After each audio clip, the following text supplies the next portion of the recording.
You have some narrative in your mind that is so negative that when you look in the mirror, you see somebody worth trashing. You see what's wrong.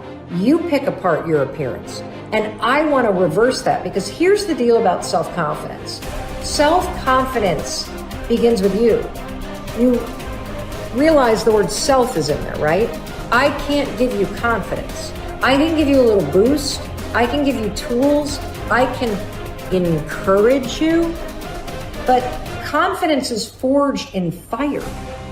It's something that's within you. And here's the thing I want you to realize about confidence. You are a confident person. That's why you miss feeling that way. You can only miss what you know. You've just been blocked from the feeling of it. And wherever you are right now in your life, I'm telling you, confidence is in there. You just got to figure out how to tap into it. If you're holding on to something that does not serve you, you are making a terrible error. It's going to cause all kinds of problems. You may blame other people or other things. You may blame the situation. It's you are the cause of the problem. The man that told me to pick up this book and read it, Ray Stanford, he had a saying. He used to say to me, Bob, you're the only problem you'll ever have, and you're the only solution. I think it might have taken me 5 years to understand it. But I do understand it. And you know something? I am the only problem I'll ever have, and I am the only solution. Don't hold on to anything that is not serving you. Reject it. You know the beautiful part about having an inductive reasoning factor? That's the part that chooses thoughts. You can accept or reject. The beautiful part of your mind, you can accept or reject anything that comes into your world. Accept or reject it. It's a choice. Don't hold on to anything that is not serving you. If we play the victim role, then we are using our personal power to be helpless. If we decide to accept responsibility, then we don't waste time blaming somebody or something out there. Some people feel guilty for creating illness or poverty or problems. They choose to interpret responsibility as guilt.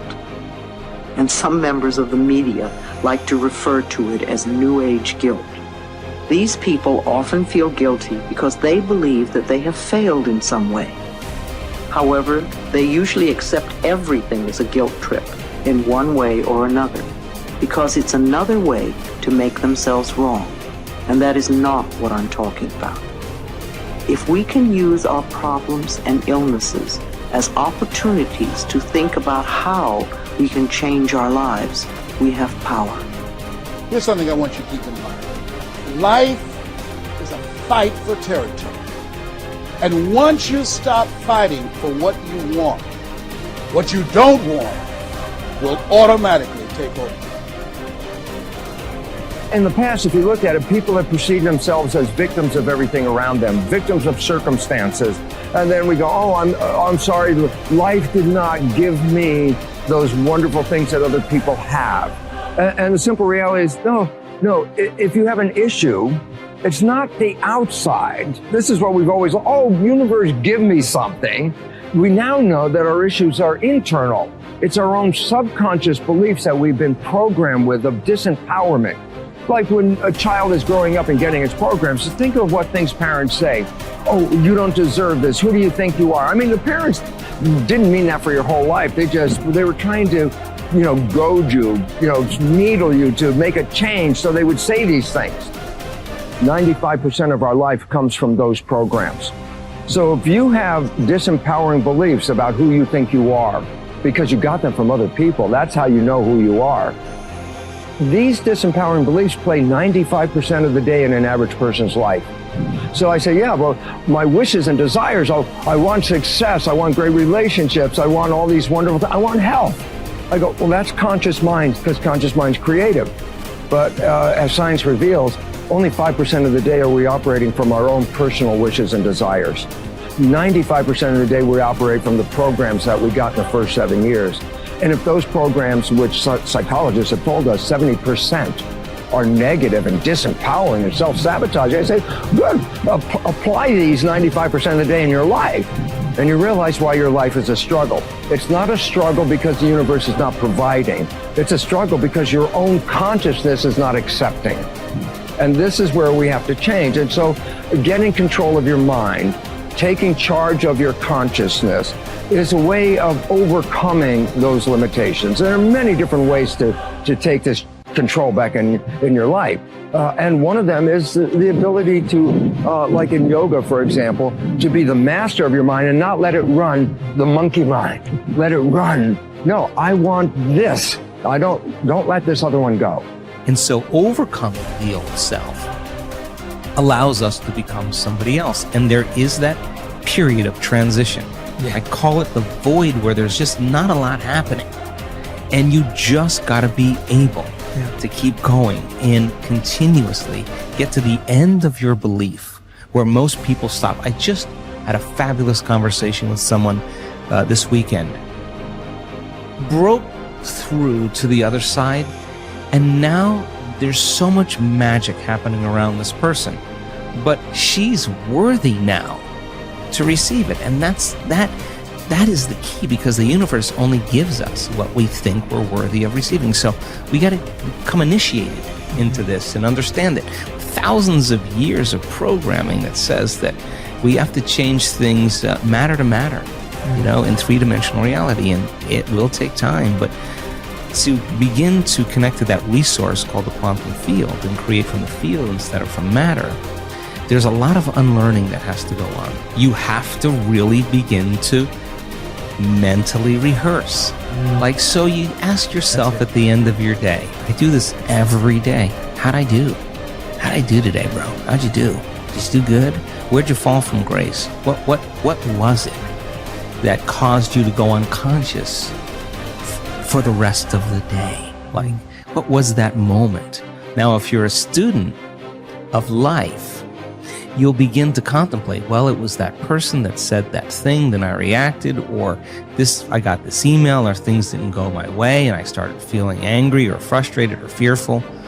The next time that happens, how could I evolve my experience? Now, you may have to search for some answers of the best model to build, or you may actually have a long contemplation and start to go, God, the next time that happens, I think I'm going to do this, or I'm going to do that, or I'm going to plan my behaviors.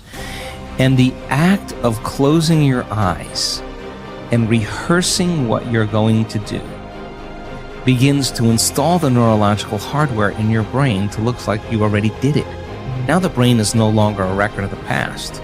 Now it's a map to the future. And if you keep installing that hardware, the hardware will become a software program, which means you'll just start acting like a happy person. Why? There's no magic there. You installed the circuitry. So that's more important than the news. Right. It's more important than answering any email or any text. It's more important than talking about your past. If you want to enjoy self-confidence on the outside, you must practice complete integrity on the inside. The foundation of self-confidence is for you to live your life consistent with your innermost values and principles, while thinking and acting in harmony with your highest aspirations. Men and women with the most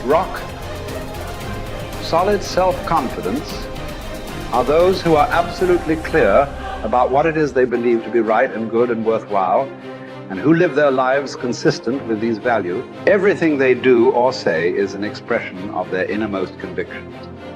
Your whole world can fall down around you, but as long as you know that you are doing the right thing, you will have a deep inner sense of calm that will manifest itself in an attitude of confidence and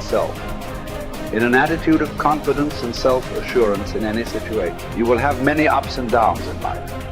But what is most important is that you remain true to yourself. Your true values are only expressed in your actions, in what you do.